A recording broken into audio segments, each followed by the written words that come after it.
નમસ્કાર મિત્રો, જય સૂર્યદેવ, જય શનિદેવ. સ્વાગત છે તમારું આપણી આ વિશેષ રજૂઆતમાં. મિત્રો, આજે હું તમને જે વાત કરવા જઈ રહ્યો છું તે સામાન્ય વાત નથી. તારીખ નોંધી લેજો, કેલેન્ડરમાં રાઉન્ડ કરી લેજો. 17 ફેબ્રુઆરી 2026. આ દિવસે બ્રહ્માંડમાં એક એવી ઘટના ઘટવા જઈ રહી છે જેનો સાક્ષી આખું વિશ્વ બનશે. જ્યોતિષ શાસ્ત્રના ઇતિહાસમાં 300 વર્ષ પછી એક એવો મહાસંયોગ રચાવા જઈ રહ્યો છે જેને ઋષિમુનિઓએ મહાસૂર્યગ્રહણનું નામ આપ્યું છે. શું તમે જાણો છો કે આ દિવસ કેમ ખાસ છે? કારણ કે આ દિવસે સૂર્ય અને શનિ, પિતા અને પુત્ર, બંને એક જ રાશિમાં એટલે કે કુંભ રાશિમાં ભેગા થશે. અને જ્યારે સૂર્યદેવ શનિના ઘરમાં ગ્રહણનો શિકાર બને ત્યારે જે ઊર્જા ઉત્પન્ન થાય છે તે પથ્થરોને પણ પીગળાવી નાખે છે. મિત્રો, 17 ફેબ્રુઆરીએ સવારે જ્યારે તમે ઉઠશો ત્યારે આકાશમાં સૂરજ તો હશે પણ તેની રોશની નહીં હોય. ધોળા દિવસે રાત જેવું અંધારું છવાઈ જશે. પક્ષીઓ માળામાં પાછા ફરશે અને પ્રાણીઓ ગભરાઈ જશે. પણ આ અંધારાની વચ્ચે 12 રાશિઓમાંથી 6 રાશિઓ એવી છે જેમના નસીબનો સૂરજ હંમેશા માટે ચમકી ઉઠવાનો છે. હા મિત્રો, તમે બરાબર સાંભળ્યું. આ 6 રાશિના જાતકો માટે કુબેર ભંડારી પોતાના ખજાનાના દરવાજા ખોલી દેવાના છે. શું તમારી રાશિ આ લિસ્ટમાં છે? શું તમે આવનારા સમયના કરોડપતિ છો? પણ ઊભા રહો, વિડિયો છોડવાની ભૂલ ન કરતા. કારણ કે આ 6 રાશિઓમાંથી એક રાશિ એવી છે જેને ધન તો મળશે, અઢળક સંપત્તિ મળશે. પણ જો એ વ્યક્તિએ ગ્રહણ દરમિયાન એક નાનકડી ભૂલ કરી તો એ બધું જ ધન માટી બની જશે. એ કઈ રાશિ છે અને એને કઈ ખાસ સાવધાની રાખવાની છે એ હું તમને આ વિડીયોમાં જણાવીશ. આ વિડીયો તમારા અને તમારા પરિવારના ભવિષ્ય માટે સંજીવની સમાન છે. એક એક શબ્દ ધ્યાનથી સાંભળજો. મિત્રો, શાસ્ત્રોમાં કહ્યું છે કે ગ્રહણ એક એવો સમય છે જ્યારે ઈશ્વરીય શક્તિઓ અને અસુરી શક્તિઓ વચ્ચે સંઘર્ષ થાય છે. આ સમય સામાન્ય નથી હોતો. 17 ફેબ્રુઆરીએ કુંભ રાશિમાં લાગનારું આ ગ્રહણ એટલા માટે ભયંકર છે કારણ કે અહીં સૂર્ય, ચંદ્ર અને શનિ ત્રણેય એક જ લાઇનમાં આવશે. હવે સૌથી મહત્વની વાત, સૂતક કાળ. કોઈ પણ ગ્રહણ લાગે તેના 12 કલાક પહેલા સૂતક શરૂ થઈ જાય છે. 17 તારીખે ગ્રહણ છે એટલે 16 ફેબ્રુઆરીની રાતથી જ સૂતક લાગી જશે. મંદિરો બંધ થઈ જશે.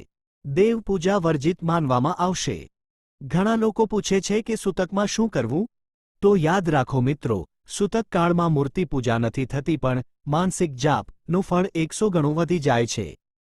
જો તમે આ સમય દરમિયાન તમારા ઇષ્ટદેવનો મંત્ર જાપ કરશો તો તમારી 7 પેઢીઓ તરી જશે.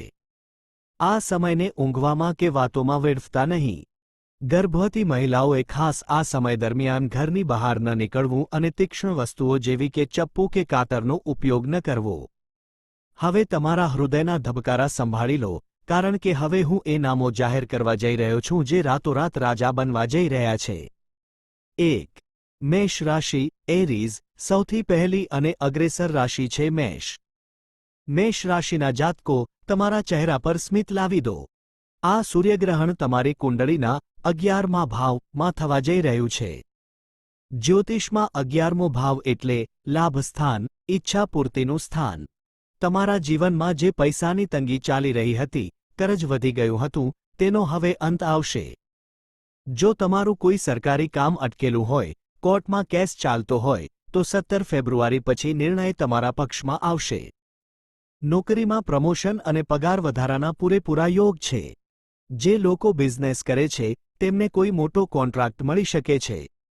ખાસ ચેતવણી, મેષ રાશિના મિત્રો, ગ્રહણના દિવસે તમારે કાળા રંગના કપડાં બિલકુલ નથી પહેરવાના. કાળો રંગ શનિનો છે અને સૂર્ય તેનાથી નારાજ થઈ શકે છે. બને તો લાલ અથવા કેસરી વસ્ત્ર ધારણ કરજો. 2.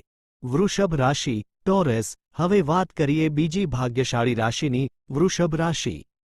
વૃષભ રાશિ માટે આ ગ્રહણ 10મ ભાવ એટલે કે કર્મભાવમાં થઈ રહ્યું છે.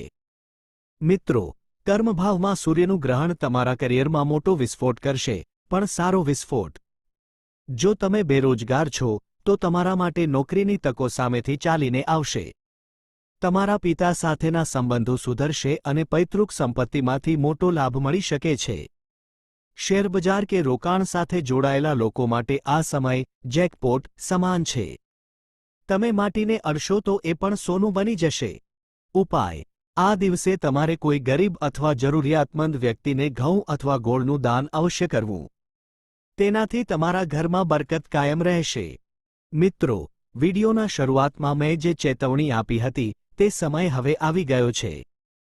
હવે હું જે રાશિની વાત કરીશ તેમણે બહુ જ સાવધાન રહેવું પડશે.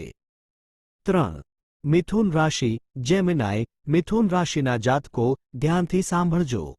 આ ગ્રહણ તમારા નવમ ભાવ એટલે કે ભાગ્ય ભુવનમાં થઈ રહ્યું છે. તમારું નસીબ તો ખુલશે. ધર્મ અને આધ્યાત્મમાં તમારી રુચિ વધશે. વિદેશ જવાના યોગ પણ છે. પરંતુ અહીંયા એક મોટો ખાડો છે. ગ્રહણના પ્રભાવને કારણે તમારી વાણી દૂષિત થઈ શકે છે. તમારા મગજ પર ગુસ્સો હાવી થઈ શકે છે. તમે આવેશમાં આવીને તમારા બોસને, તમારા જીવનસાથીને કે તમારા મિત્રોને એવું કંઈક કહી દેશો જેનાથી વર્ષોના સંબંધો તૂટી જશે. મળેલું માન સન્માન ધૂળમાં મળી જશે. માટે મારી હાથ જોડીને વિનંતી છે, 17 ફેબ્રુઆરીના દિવસે બને તો મૌન રહેજો. અથવા જરૂર પૂરતું જ બોલજો. જો તમે તમારી જીભ પર કાબૂ રાખ્યો તો દુનિયાની કોઈ તાકાત તમને આગળ વધતા નહીં રોકી શકે. 4. સિંહ રાશિ. લિયો ચોથી રાશિ છે સિંહ. સિંહ રાશિના સ્વામી ખુદ સૂર્યનારાયણ છે. અને જ્યારે રાજા સૂર્ય પર ગ્રહણ લાગે ત્યારે પ્રજામાં હાહાકાર મચે. પણ ચિંતા ન કરો. આ ગ્રહણ તમારા શત્રુઓનો નાશ કરવા માટે આવ્યું છે.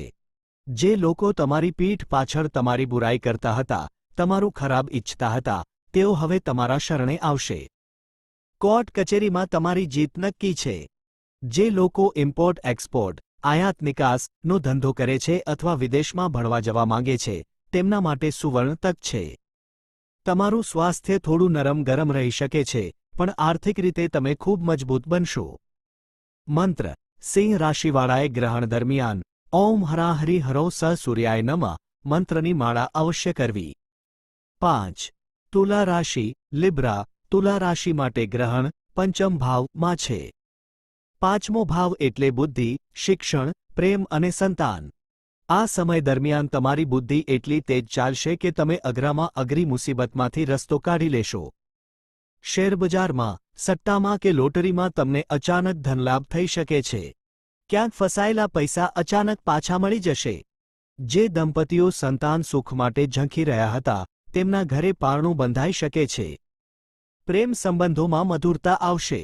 બસ એક વાતનું ધ્યાન રાખજો, ગ્રહણ દરમિયાન કોઈ પણ ગર્ભવતી સ્ત્રીનું અપમાન ન કરતા અને અબોલ જીવોને હેરાન ન કરતા. 6. કુંભ રાશિ. એક્વેરિયસ. અને હવે છઠ્ઠી અને આખરી રાશિ, જે આ આખા મહાસૂર્યગ્રહણની કેન્દ્રબિંદુ છે. કુંભ રાશિ. મિત્રો, આ ગ્રહણ તમારી જ રાશિમાં, તમારા જ લગ્ન ભાવમાં થઈ રહ્યું છે. તમારી રાશિમાં શશ મહાપુરુષ રાજયોગ અને સૂર્ય શનિનો સંયોગ બની રહ્યો છે. તમારા વ્યક્તિત્વમાં ગજબનું આકર્ષણ આવશે. લોકો તમને સાંભળવા માટે તલપાપડ થશે. સમાજમાં તમારી પ્રતિષ્ઠા આસમાને પહોંચશે. ધન તો તમારી પાસે ચુંબકની જેમ ખેંચાઈને આવશે. તમે જે પણ કામમાં હાથ નાખશો તેમાં સફળતા મળશે. પરંતુ શનિદેવ ન્યાયના દેવતા છે. જો સફળતા મળ્યા પછી તમારામાં અહંકાર, ઈગો આવ્યો તો યાદ રાખજો, શનિદેવ તમને આસમાનથી જમીન પર પટકતા વાર નહીં લગાડે. માટે જેટલા સફળ થાઓ એટલા જ નમ્ર બનજો. ગરીબોની સેવા કરજો. મિત્રો, આ હતી એ 6 રાશિઓ: મેષ, વૃષભ, મિથુન, સિંહ, તુલા અને કુંભ. પણ બાકીની રાશિઓ કર્ક, કન્યા, વૃશ્ચિક, ધન, મકર અને મીન. તમારે નિરાશ થવાની જરૂર નથી. ઈશ્વર સૌનો છે. વૃશ્ચિક રાશિને પણ પ્રોપર્ટીમાં લાભ છે અને ધન રાશિને પરાક્રમમાં લાભ છે. હવે હું તમને એ મહારામબાણ ઉપાય બતાવવા જઈ રહ્યો છું જે દરેક વ્યક્તિએ 17 ફેબ્રુઆરીએ કરવાનો છે. લખી લેજો આ ઉપાય.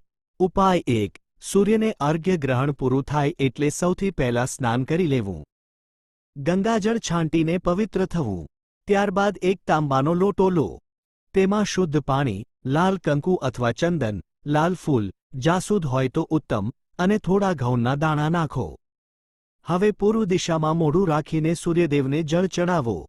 પાણીની જે ધાર પડે તેની વચ્ચેથી સૂર્યના કિરણોને જુઓ અને બોલો, ઓમ આદિત્યાય નમઃ.